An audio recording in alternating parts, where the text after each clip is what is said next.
A few moments later.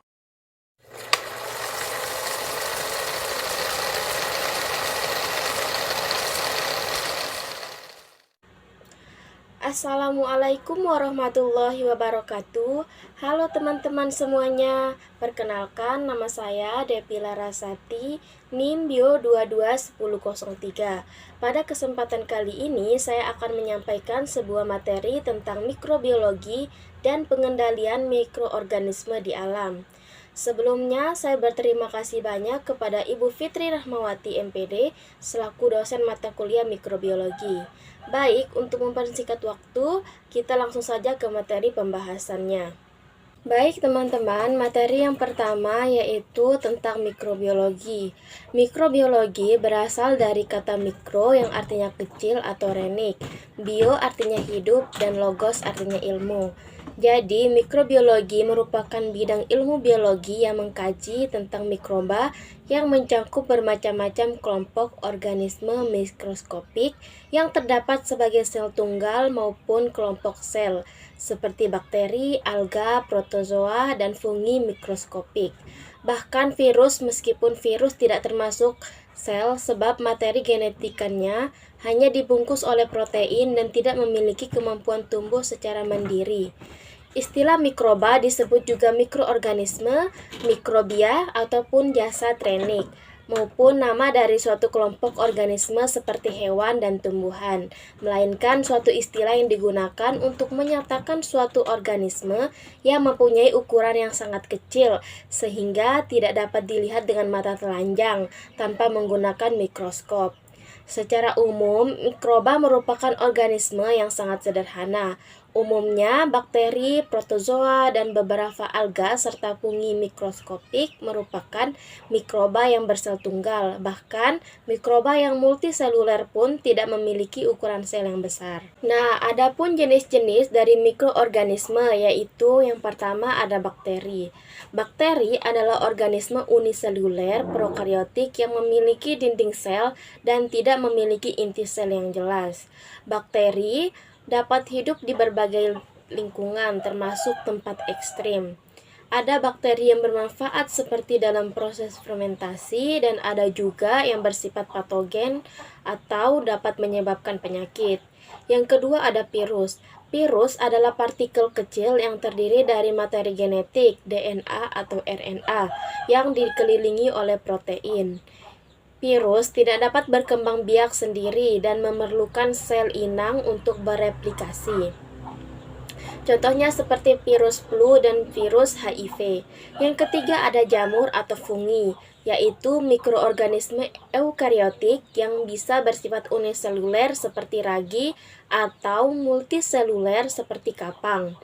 Jamur berperan dalam dekomposisi organik, tetapi beberapa jenis jamur juga berperan sebagai patogen bagi manusia dan tumbuhan. Yang keempat ada protozoa, yaitu organisme eukariotik uniseluler yang bergerak dengan silia, flagella, atau pseudopodia. Protozoa bersifat parasit dan menyebabkan penyakit seperti malaria.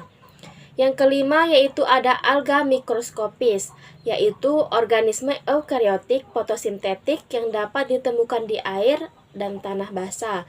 Mereka penting dalam ekosistem sebagai produsen ekosistem. Nah, selanjutnya yaitu materi tentang peran organisme. Peran organisme terbagi ke dalam beberapa peran, yaitu satu, peran dalam ekosistem, yaitu mikroorganisme terlibat dalam siklus biogeokimia seperti siklus nitrogen, karbon, dan fosfor. Mereka berperan penting dalam dekomposisi bahan organik. Yang kedua yaitu berperan dalam kesehatan dan penyakit. Beberapa mikroorganisme menyebabkan penyakit atau patogen, sementara yang lain penting untuk kesehatan manusia seperti bakteri yang hidup di saluran pencernaan atau mikrobiota yang membantu pencernaan dan melindungi tubuh dari patogen.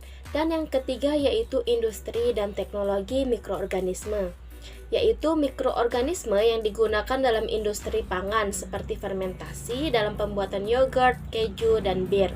Bioteknologi seperti produksi insulin dan antibiotik, serta pengelolaan lingkungan atau biomediasi.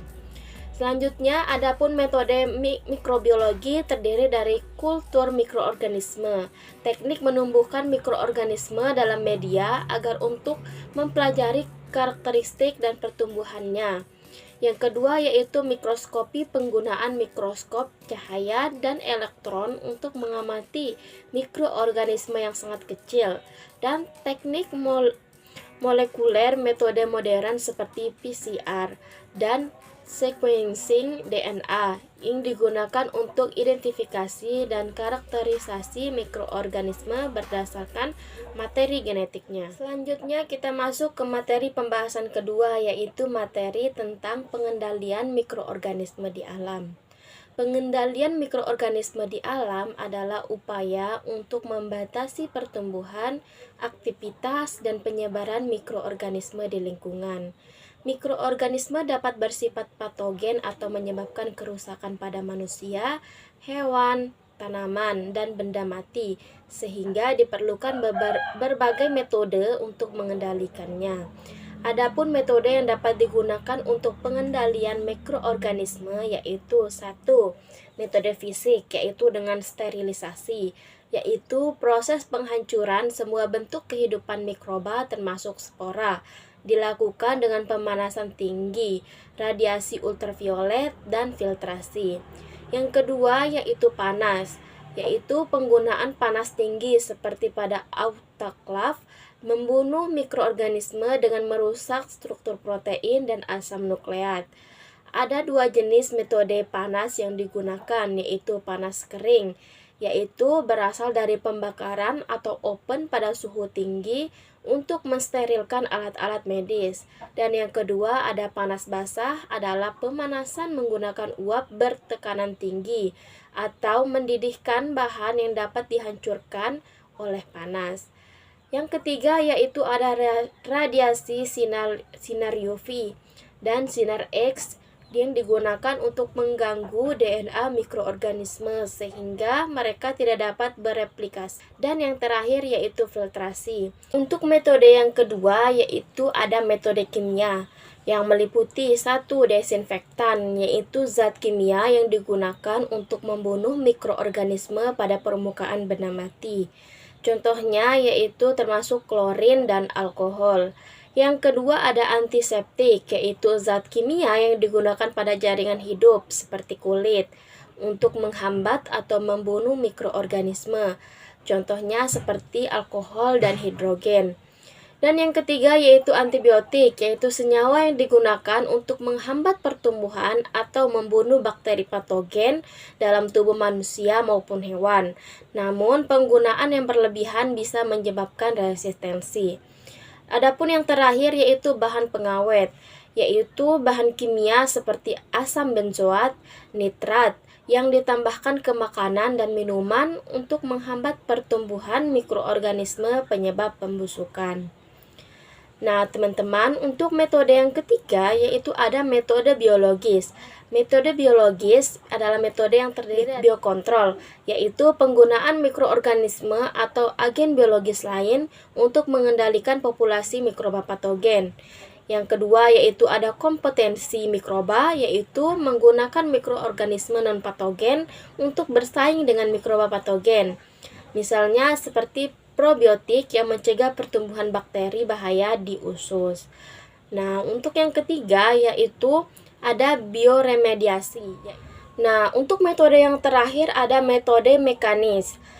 Metode mekanis mencakup seperti pencucian dan pembersihan, fertilisasi dan pengontrolan udara. Untuk materi selanjutnya yaitu pengendalian lingkungan dapat dipengaruhi beberapa faktor, yaitu 1. Faktor suhu, yaitu mikroorganisme memiliki kisaran suhu optimal untuk tumbuh. Menurunkan atau meningkatkan suhu di luar kisaran dapat menghambat pertumbuhan mikroba, misalnya seperti pendinginan dan pembekuan makanan, menghambat pertumbuhan mikroorganisme penyebab pembusukan.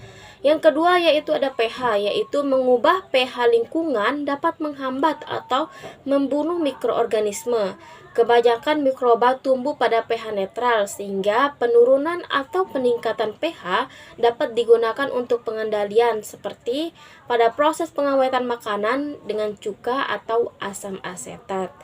Dan yang terakhir yaitu kelembaban.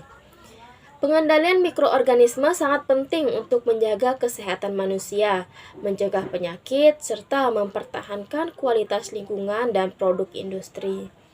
Berbagai metode ini digunakan tergantung pada tujuan dan jenis mikroorganisme yang ingin dikendalikan.